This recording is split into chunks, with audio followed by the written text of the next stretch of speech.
अस्सलाम वालेकुम dear student, आज हम बात करेंगे कोर्स फाइनेंशियल रिपोर्टिंग 1 पे। कोर्स कोड है 8567। टॉपिक का नाम है statement of cash flow. IS है आज का हमारा 7। आई एम है शुजाली खान। यूनिट नंबर 5.3 पे बात करेंगे। लास्ट टाइम हमने बात की थी यूनिट नंबर 5.2 पे regarding indirect cash flow statement. आज हम बात करेंगे in detail direct cash flow statement के ऊपर। स्लाइड नंबर 2 रीकैप देखेंगे। In brief indirect cash flow statement में हमने बात कर ली हुई है, प्लस इसके क्वेश्चंस के ऊपर। Direct method of cash flow statement पे हम बात आज करेंगे, प्लस उसके प्रैक्टिस क्वेश्चन के ऊपर। स्लाइड नंबर 3 रीकैप देखते हैं। कैश एंड कैश इक्विवेलेंट पे बात की कि कैश एंड कैश इक्विवेलेंट्स क्या होते हैं। Cash in hand, cash at bank, investment in marketable securities, less bank OD. Method of cash flow में दो मेथड्स हैं। Number 1 direct cash flow statement and indirect cash flow statement. Last time हमने बात की indirect cash flow statement की, आज हम बात करेंगे डायरेक्ट कैश फ्लो स्टेटमेंट पे। दोनों में डिफरेंस सिर्फ सीएफओ का आएगा, cash flow from operating activity. Rest of the activities will be same. Cash flow की जैसे कि आप जानते हैं, स्लाइड आपने जो हमने डिस्कस किया कोर्स में 5.1 यूनिट नंबर 5.1 5.2 में, कि दोनों फॉर्मेट में सिर्फ एक डिफरेंस है and that is CFO, cash flow from operating activities. Financing activities, investing activities जो हैं वो सेम होंगी। Cash and cash equivalent same होगा। स्लाइड नंबर 4 पे देखते हैं। जैसे हमने लास्ट टाइम बात की थी कि इनडायरेक्ट मेथड में हम स्टार्ट कर सकते हैं द स्टार्टिंग पॉइंट में भी प्रॉफिट बिफोर टैक्स और after tax. Operating profit adjustments उसके हिसाब से हो जाएंगी। वर्किंग कैपिटल का इंक्रीज डिक्रीज देखेंगे। इंटरेस्ट पेड और टैक्स पेड लेस करेंगे तो यू विल गेट सीएफओ। अगर डायरेक्ट मेथड को देखें तो डायरेक्ट मेथड जो है वो इनडायरेक्ट मेथड से ज़्यादा आसान है, अंडरस्टैंडेबल है, इजी है। कैश रिसीट फ्रॉम कस्टमर्स, यानी डेटर्स से कितने पैसे कलेक्ट किए, कस्टमर से कितने पैसे आए, कैश फ्लो हुआ। कैश पेड टू सप्लायर, कि जिनसे आप चीज़ें ख़रीदते हैं उनको कितने पैसे दिए आपने, आउटफ्लो होगा। कैश पेड टू एम्प्लॉयज़, कि एम्प्लॉयज़ को आपने कितने पैसे दिए ऑपरेटिंग एक्सपेंस की मद में, वो आपका आउटफ्लो होगा। तो एक इनफ्लो है, 4 आउटफ्लोज हैं। Interest paid and tax paid same होंगे, तो डिफरेंस जो है कोई इतना बड़ा डिफरेंस नहीं है डायरेक्ट एंड इनडायरेक्ट मेथड में। मैं तो ये समझता हूँ आईएएस भी यही कहता है कि डायरेक्ट मेथड जो है वो ज़्यादा प्रेफरेबल है as compare to indirect method, IAS 7। और नज़र भी यही आ रहा है कि डायरेक्ट मेथड जो है इजी है, अंडरस्टैंडेबल है, एक लेमैन के लिए भी इसको बनाया जा सकता है, देखा जा सकता है। इनडायरेक्ट मेथड को समझने के लिए थोड़ा सा अकाउंटिंग का नॉलेज ज़्यादा होना चाहिए। डायरेक्ट के लिए तो ऐसा इतना कोई नॉलेज नज़र नहीं आ रहा। स्लाइड नंबर 5 पे देखते हैं कि 3 तरह की एक्टिविटीज़ होती हैं जिसमें हम कहते हैं CFO, CFI, CFF. Cash flow from operating activities, cash flow from investing activities and cash flow from financing activities. Inflows, outflows. अगर आपने एसेट सेल किया है तो पैसा आएगा, अगर आपने एसेट परचेज़ किया है तो पैसा जाएगा, आउटफ्लो होगा, इन्वेस्टिंग एक्टिविटी में आएगा। इस तरह फाइनेंसिंग एक्टिविटी में अगर आपने शेयर इशू किए हैं तो पैसा आएगा, अगर आपने डिविडेंड पे किया है तो पैसा जाएगा, अगर आपने लॉन्ग टर्म लोन लिया है, फाइनेंसिंग करवाई है तो पैसा आएगा, और अगर आपने लॉन्ग टर्म लोन वापस किया है तो पैसा आउटफ्लो होगा, जाएगा। तो इनफ्लोज, आउटफ्लोज। डायरेक्ट मेथड में CFO is very simple. Direct method में सीएफओ में cash receive from customers, cash paid to suppliers, outflow, cash paid for operating expenses to employees, outflow, interest paid, tax paid, outflow. तो एक inflow, 4 outflow, net difference CFO. Today is a day on direct cash flow method. Slide number 7, 3 section, cash flow from operating activities, CFO, investing activities, CFI and financing activities, CFF. नई चीज़ क्या है? Slide number 8। नई चीज़ CFO है, cash flow from operating activity. Rest of the format will be same. और उसमें भी 5 में से जो 2 चीज़ें होंगी वो ओल्ड है, इंटरेस्ट पेड वर्किंग भी सेम, टैक्स पेड वर्किंग भी same. 3 cash receive from customers, cash paid to suppliers, cash paid for operating expense. ये आपके लिए 3 नई चीज़ें हो सकती हैं। बाकी जो चीज़ें हैं वो सब पुरानी हैं, जैसे कि हम इनडायरेक्ट कैश फ्लो स्टेटमेंट में करते थे।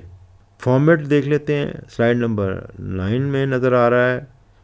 CFO का पोर्शन बनाया है हमने, ऊपर कंपनी का नाम, statement of cash flow for the year ending 31 December 2017, cash flow from operating activities, cash receive from customer working number 1, cash paid to supplier working number 2, cash paid for operating expense working number 3, interest paid the same working जो हमने indirect method में की, tax paid the same working जो हमने indirect method में की।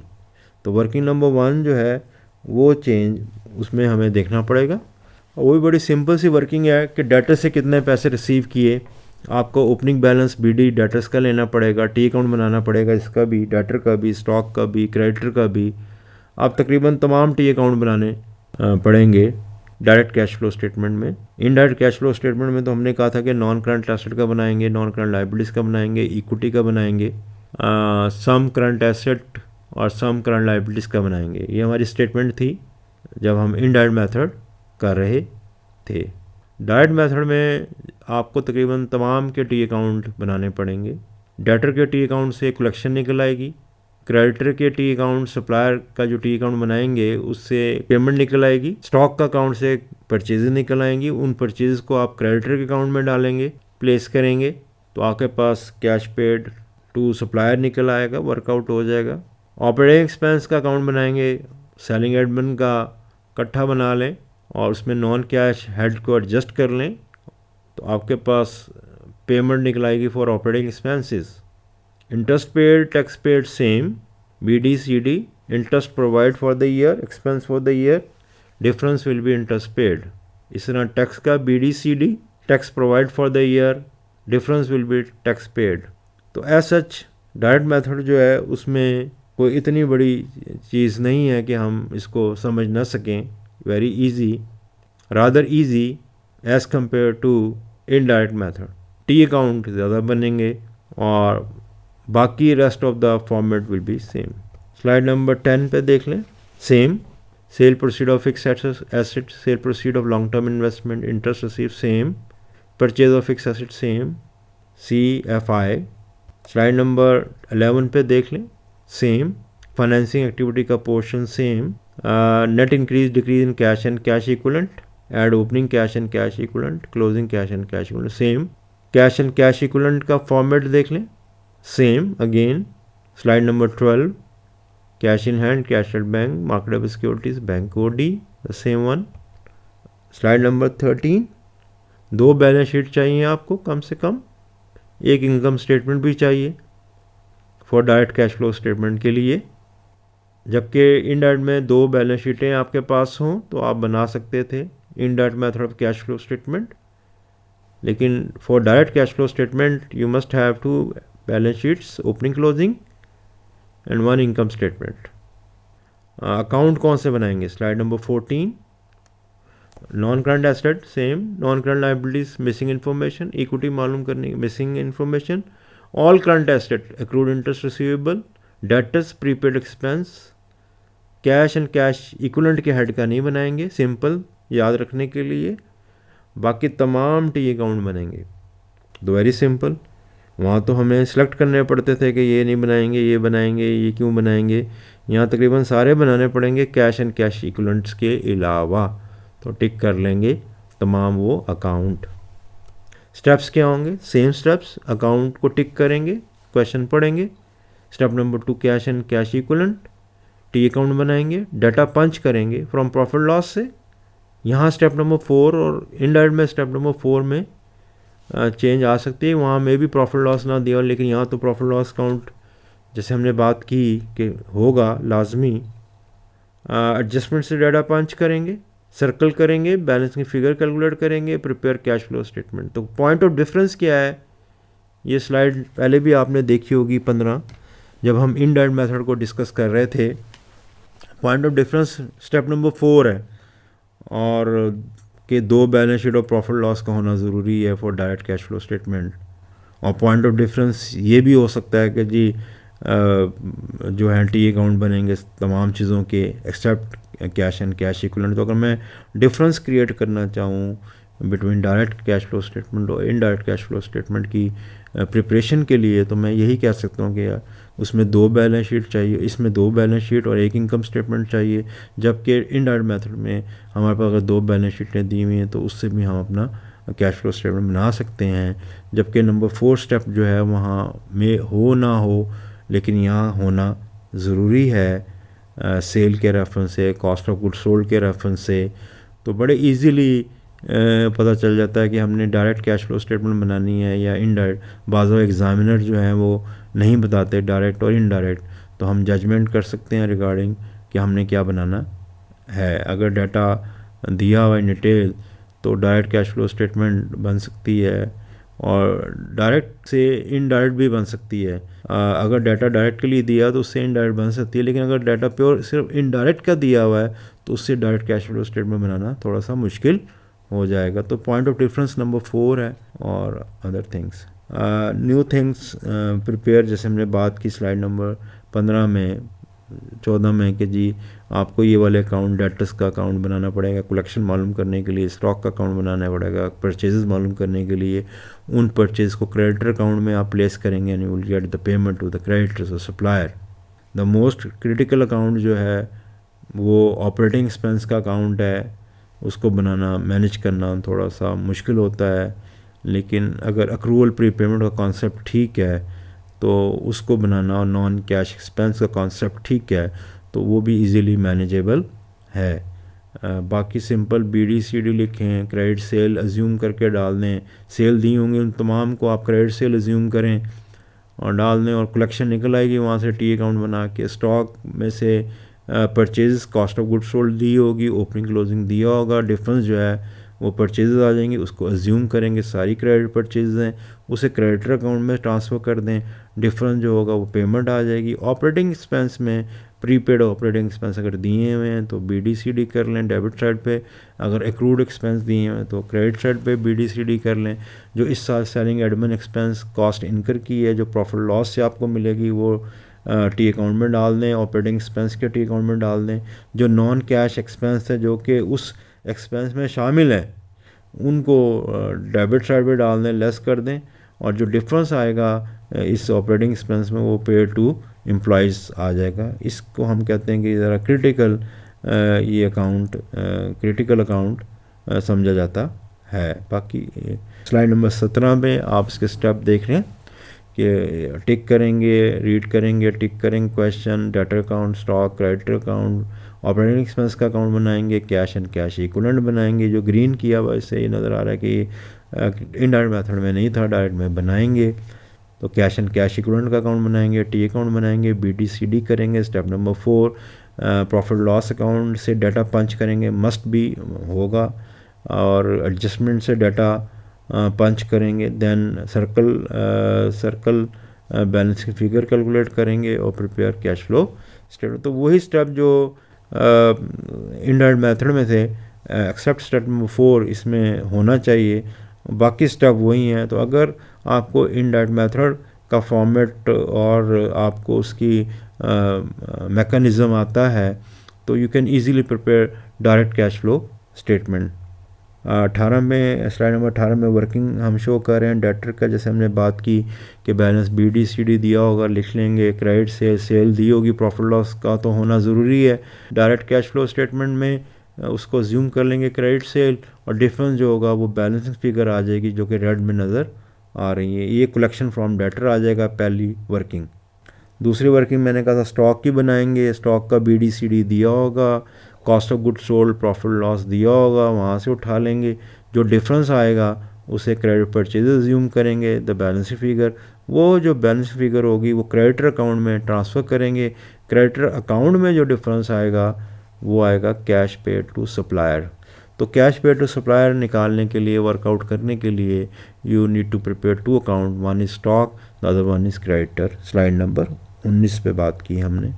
Slide number 20 जो हमने बात की कि जी ऑपरेटिंग एक्सपेंस का अकाउंट बड़ा क्रिटिकल होता है, तो देख लेते हैं कितना क्रिटिकल ये अकाउंट होता है। अगर तो बैलेंस शीटें आपके पास दी हों, अगर दी होंगी, बैलेंस बीडी लिखेंगे, ओपनिंग बैलेंस सीडी लिखेंगे, क्लोजिंग बैलेंस इस तरह का प्रीपेड एक्सपेंस दिया हुआ है बैलेंस शीट में एसेट साइड पे, तो बीडी सीडी करेंगे। जो इस साल का प्रॉफिट लॉस के एक्सपेंस होंगे, सेलिंग एडमिन, वो लिखेंगे आप ऑपरेटिंग एक्सपेंस की क्रेडिट साइड पे।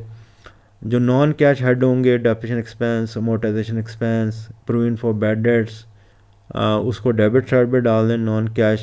तो जो बैलेंस की फिगर आएगी वो cash paid for operating expense बन जाएगा स्लाइड नंबर 20 पे।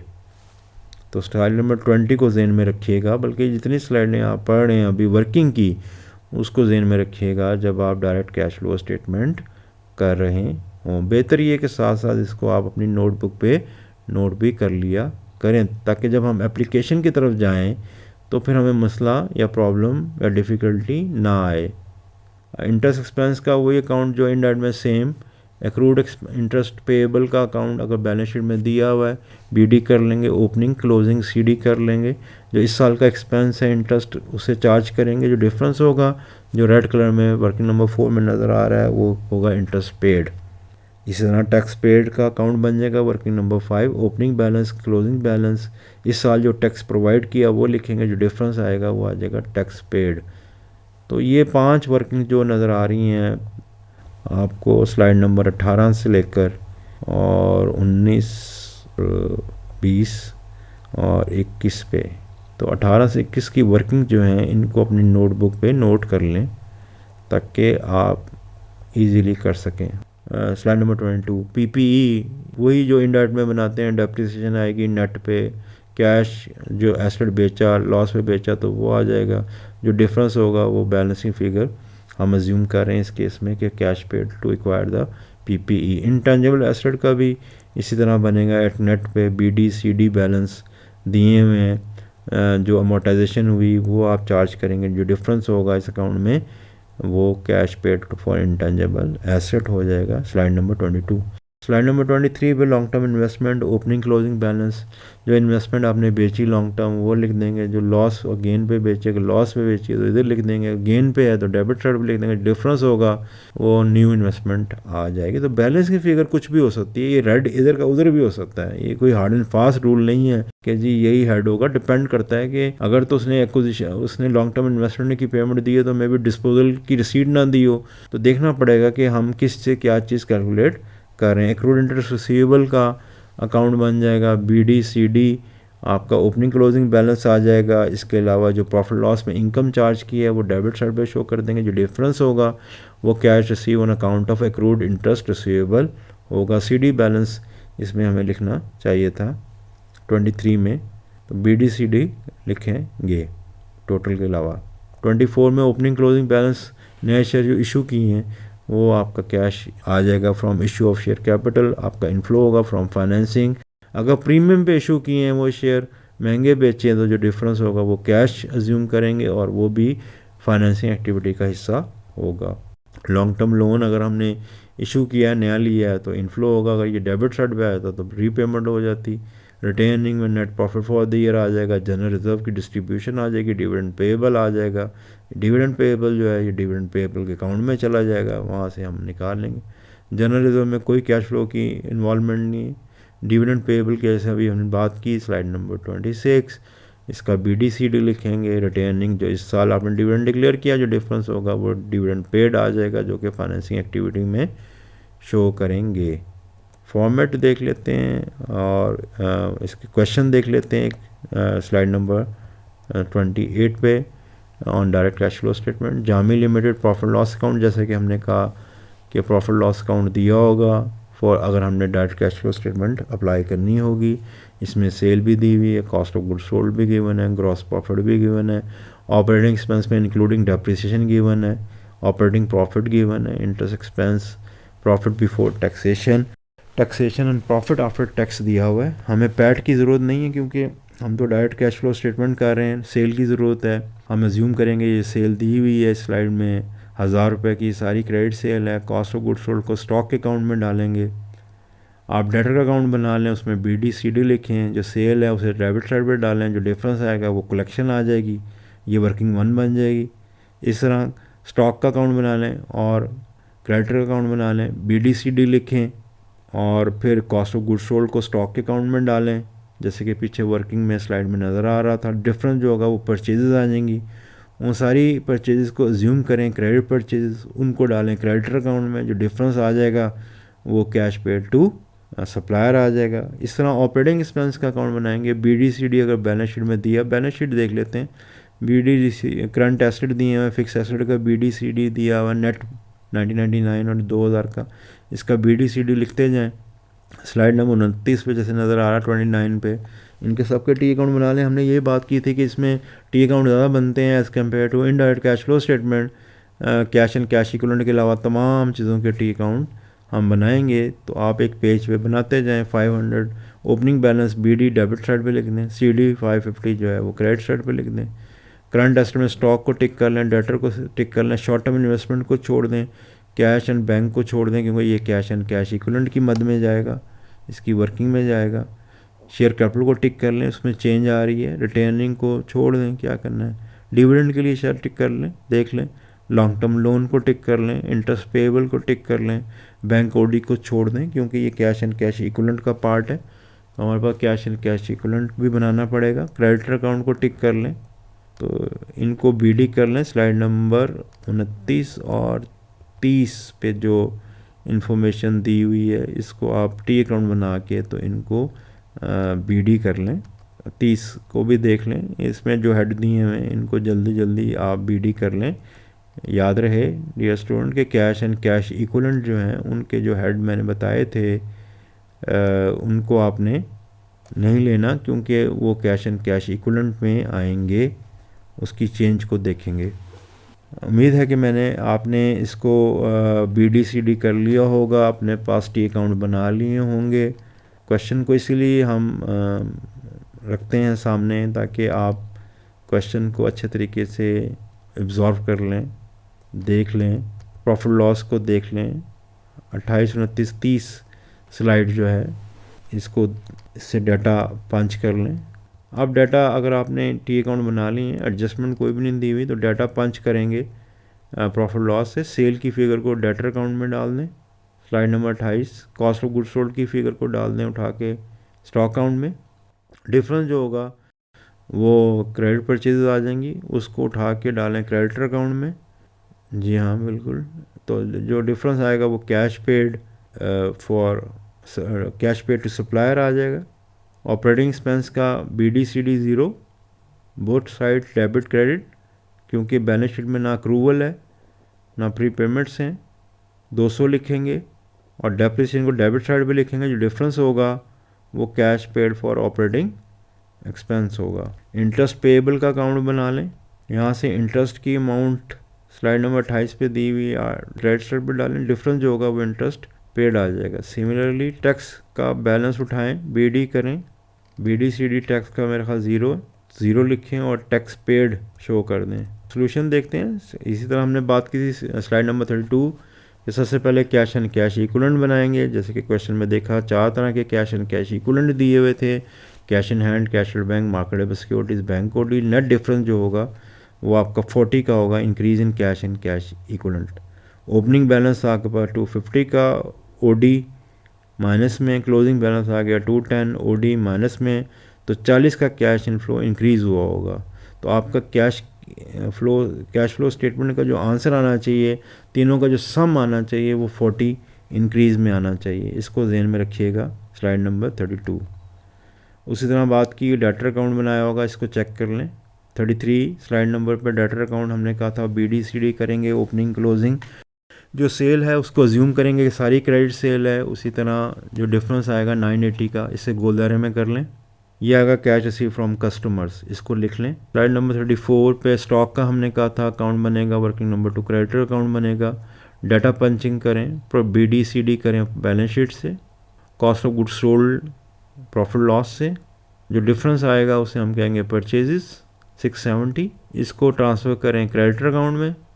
जो डिफरेंस आएगा वो आएगा कैश पेड टू सप्लायर 760। तो 760 जो है कैश पे टू सप्लायर, इसको भी गोलदारे में कर लें। ऑपरेटिंग एक्सपेंस का BDCD 0, no accrual no prepayments. Expense for the year 200, जो प्रॉफिट लॉस से आई होगी इन्फॉर्मेशन। डेप्रिसिएशन जो आपने प्रोवाइड की है वो 100, जो डेबिट साइड पे नॉन कैश हेड है आपका। जो डिफरेंस आएगा that would be cash paid for operating expenses. इस 100 को भी गोलदारे में कर लें, सर्कल लगा लें। स्लाइड नंबर 36 इंटरेस्ट एक्सपेंस का बनेगा। BDCD बैलेंस गिवन था 150 एंड 80। बैलेंस शीट से डाटा पंच करेंगे। प्रॉफिट लॉस अकाउंट में डाटा गिवन 50, डिफरेंस जो आएगा 120, गोलदारे में इसको कर लें 120। इंटरेस्ट पेड, इस तरह tax paid BDCD 0, opening balance नहीं दिया हुआ था, इस साल प्रोवाइड किया 40, तो पेड कितना होगा 40, तो 40 को गोलदारे में कर लें। तो 5 वर्किंग 40 को गोलदारे में कर लें, ये पेमेंट है टैक्स की। 120 को गोलदारे में कर लें, ये है पेमेंट इंटरेस्ट की। 100 को गोलदारे में कर लें, ये है पेमेंट ऑपरेटिंग एक्सपेंस की। क्रेडिटर के अकाउंट में 760 को गोलदारे में कर लें, ये है पेड टू सप्लायर की। और 980 को गोलदारे में कर लें, ये है कलेक्शन फ्रॉम डेटर की। स्लाइड नंबर 33 पे जो हमने रिवर्स करके इसको देखा। शेयर कैपिटल का हमने कहा था बनेगा 690, ओपनिंग क्लोजिंग 700, डिफरेंस 10 का। इट मीन्स कि इंक्रीज़ आ रही है, इशू कर रहे हैं शेयर, गोलदारे में कर लें। 39 स्लाइड में लॉन्ग टर्म लोन BDCD दिया हुआ था। अज्यूम करेंगे कि नए आपने लॉन्ग टर्म लोन लिया है 340 का, गोलदारे में कर लें। रिटेनिंग में डिविडेंड पेएबल में ट्रांसफ़र किया 120, ओपनिंग क्लोजिंग दिया हुआ था। Net profit for the year given था, रिजर्व 0 है, तो 120 डिविडेंड पेएबल के अकाउंट में जाएगा। डिविडेंड पेएबल का ओपनिंग क्लोजिंग 0 था, रिटेनिंग 120 प्रोवाइड किया, 120 जो पे किया उसको गोलदारे में कर लें। स्लाइड नंबर 40, ये सारी जो इन्फॉर्मेशन है इसको स्टेटमेंट में डाल दें। CFO वर्किंग नंबर 1 से डाटा आपने उठा लेना है, cash receive from customer 980। Working number 3 cash पे टू सप्लायर से डाटा उठा लेना है, सर्कल किए हुए थे आपने जब आप ये टी अकाउंट बना रहे थे। 760 आउटफ्लो है, लेस कर देंगे। Cash paid for operating expense से डाटा उठा लेना है। वर्किंग नंबर 4 इंटरेस्ट पेड से इन्फॉर्मेशन उठा लेनी है, टैक्स पेड से इन्फॉर्मेशन उठा लेनी है। वर्किंग नंबर 6 ये आपके पास आ गया CFO 40 माइनस में। Cash flow from investing activity working number 7 150 outflow, ये आ गया CFI 150, तो CFO 40 CFI 150। CFF 10 340 working number 8 working number 9 dividend paid working number 10। Net CFF financing activity cash flow from financing activity 230, difference आना चाहिए था cash and cash equivalent 40, वही difference आपके पास इन तीनों का सम 40 150 माइनस 230, नेट इंक्रीज 40 का ऐड कर देंगे opening cash and cash equivalent, तो आपके पास closing cash and cash equivalent आ जाएगा। तो सिंपल CFO में डिफरेंस है, रेस्ट ऑफ द थिंग्स जो हैं वो सेम है, CFI CFF cash and cash equivalent. और इसको आप अगर इसी क्वेश्चन को आप डायरेक्ट इनडायरेक्ट से करना चाहते हैं तो इनडायरेक्ट से भी यही पैटर्न होगा, सिर्फ डेटर का अकाउंट नहीं बनेगा, डिफरेंस ले लेंगे। स्टॉक का अकाउंट नहीं बनेगा, डिफरेंस ले लेंगे। ऑपरेटिंग एक्सपेंस का अकाउंट नहीं बनेगा, इंटरेस्ट एक्सपेंस का अकाउंट बनेगा, टैक्स का बनेगा, PP का बनेगा, शेयर कैपिटल का बनेगा, लॉन्ग टर्म लोन का बनेगा, रिटर्निंग का बनेगा, डिविडेंड पेएबल का बनेगा। फॉर्मेट चेंज हो जाएगा, आंसर वही आएगा जो कि हमने डायरेक्ट में निकाला है, दैट इज़ 40। तो ट्राई कीजिएगा इस क्वेश्चन को अपने डायरेक्ट इनडायरेक्ट मेथड से हल करने का, तो आपको डिफरेंस ज़्यादा क्लियर हो जाएगा कि डायरेक्ट और इनडायरेक्ट में क्या डिफरेंस है। बेहतर IAS 7 तो कहता है डायरेक्ट है, क्योंकि इसकी प्रेडिक्टिव वैल्यू ज़्यादा है। IAS 7 जो बात करता है, IAS 1 जो बात करता है स्टेटमेंट ऑफ कैश फ्लो की, लेकिन प्रैक्टिकली जो बनाई जाती है कंपनीज़ के अंदर वो है एक मेन चीज़। तो कंपनीज़ के अंदर जो बनाई जाती है वो ज़्यादातर जो फॉर्मेट हैं वो इनडायरेक्ट कैश फ्लो स्टेटमेंट के हैं।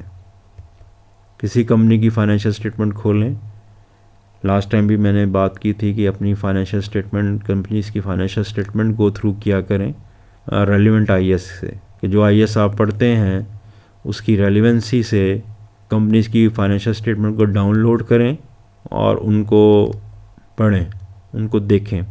जैसे आपने आईएएस 7 ख़त्म किया है आज, तो उसको देखें कि कंपनीज़ की जो एनुअल रिपोर्ट्स हैं, डीजी खान सीमेंट को देख लें, आईसीआई को देख लें, एफएफसी को देख लें कि ये फाइनेंशियल स्टेटमेंट में कैश फ्लो स्टेटमेंट का फॉर्मेट कौन सा फॉलो किया जाता है। तो मोस्ट ऑफ द जो कंपनीज स्टेटमेंट फॉलो करती हैं वो indirect method of cash flow statement follow करती हैं, और बहुत कम कंपनी ऐसी हैं मे बी जो कि डायरेक्ट कैश फ्लो स्टेटमेंट को फॉलो करती हों।